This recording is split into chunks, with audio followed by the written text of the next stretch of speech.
Okay, hi, my name is Kelly Hallmark and I'm with the Seguin Art League, and this is a little video to go for our summer tutorials. The mask is not necessary for what I'm doing, I just want to point that out. It's just for the safety of other people. Today I'm going to talk to you about personifying animals. So you can make some fun drawings, paintings of different animals, and you can see these are giraffes. The first thing you need to do to personify animals is get a lot of pictures of animals. And then I just use my phone. It doesn't have to be any good picture or special camera or anything like that. You just get some good pictures of animals and then you use them to draw your pictures. So right now I'm pulling up my giraffe, and we can show you a little closer, but I've got a lot of pictures here of like the giraffes I just showed you. And sometimes you can take from what they're doing, and I'm gonna show one here. This is the one that started this set. And I don't know if you can get in and see that, but it's a giraffe that looks like its mouth is open. And you look through your pictures and you just kind of think, if this were a person, what would it be doing? And so I got, well, it's singing. The next step is to take, and this is the same picture, just with the giraffe mouth modified multiple times. So sometimes you have to take it and do a human production. So I take the mouth of the giraffe that's open and modify how much it's open. The only real study this requires is studying your animal, so you kind of know how the mouth operates so that you can modify it to a human setting without it being unrealistic. And that's basically it. Then I do a drawing. I always draw first, and then I do a painting with it. All right, so I have a couple I was going to show, and then I thought we would look at doing one that is that I haven't done yet, and I would talk about how I would personify that.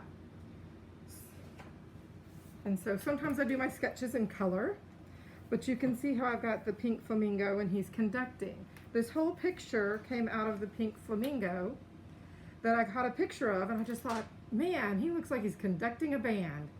And so then everything else gets created from that. And you can see I've got my singing giraffes again in different poses, different stages. Okay? So that's basically all you're doing, is thinking about what the animal looks like it might be doing if it were human. Okay, so now I'm going to talk about a more detailed part of the process for deciding how to personify an animal. And I'm going to start with this turtle, which we'll get a better picture of. But if you look closely at the turtle, he's got kind of a silly smile on his face, kind of washed out or peaceful look. And so I'm taking this, but it's kind of human. He's cocking his head. But I think it works well with the next one that I want to show you, which is this little meerkat who's looking up like he's questioning. And at this point, you got to decide, how do you want to play this? Is the meerkat kind of questioning, or is it looking up like, why? In this case, I think it would be funnier if the meerkat has hands on hips, looking at the turtle like, what have you done? Because the turtle's kind of got that look on its face like, I know something you don't know. And so the meerkat having its hands on its hips would work. And so the main thing you want to do is go in close to your animal and look at how the arms are articulated so that you know how to best put hands on hips with it still being realistic, but having that human quality. And so at this point, and you might want to come in more to the picture, but I would start with the hands, and I would put it down here because I might put my turtle up here like he's looking at the turtle. And so I would start down here and say, well, his elbow is going to have to go out. So I'm going to move this elbow out this way and move the arm back in this way for hands to articulate here on the hip. So the elbow might go out, and this is just, I always start with kind of a basic looking sketch and then clean it up. And then you've got kind of paw on hip, and there's the back leg. And so you get kind of this rough, and this is, again, it's more like gesture sketching, so you kind of have an idea of where things are gonna go. It's always okay, and in my book I tell my kids all the time, it's okay to erase, especially when you're doing just a quick sketch. But this leads to the ultimate picture, and you'll notice I kind of jump around. So I'm going to put the legs in. Okay, so this tells me, let's move the elbow out a little. If I'm going to put the hand more up here on the hip, then I need to move the elbow out a little bit more, like it's really pulling back, and then on hip. And then you come down, and you can do the same thing with this one. The elbow would be back behind, the hand would be here, so you'd have it cocked out a little bit and going back that way on your creature. And then come down with the paw.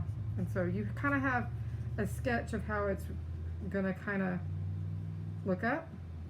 And then if you want to get the turtle in there with its head kind of cocked and its smile, one of the things you would want to do with the turtle, and I'm gonna back out and pull quickly up to the turtle, is you want to exaggerate kind of the look on his face.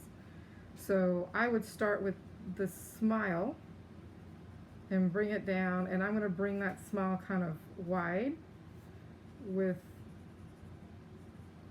eyes here and the little nose up here, and I'm going to check to see that I've got kind of the silly smile that I want.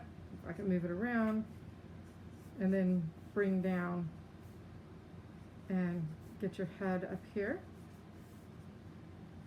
and then go from there. Put in the rest of the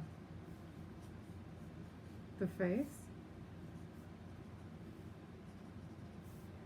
and like if I want the smile to be wider or bigger, I just bring it up and just move it around so that I have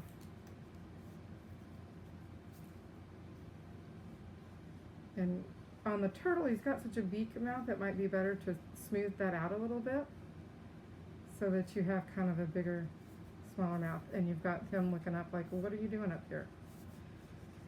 And then the next way to make sure that it has a good quality is to go back and put in vibrant colors and then finish out your sketches so that you have a full picture of what's going on.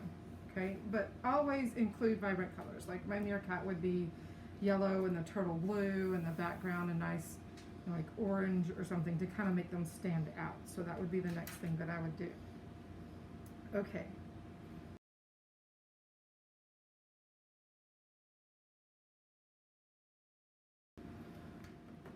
Okay, so I hope that was inspiring for some of you to go out and have a little fun with animals this summer. Thank you for watching. And if you want to see more videos, Zucchini Art League has the YouTube channel. Please subscribe to help us put out more informational videos on how to do different artistic things. There's also some from past this summer, so look up what we've already put out.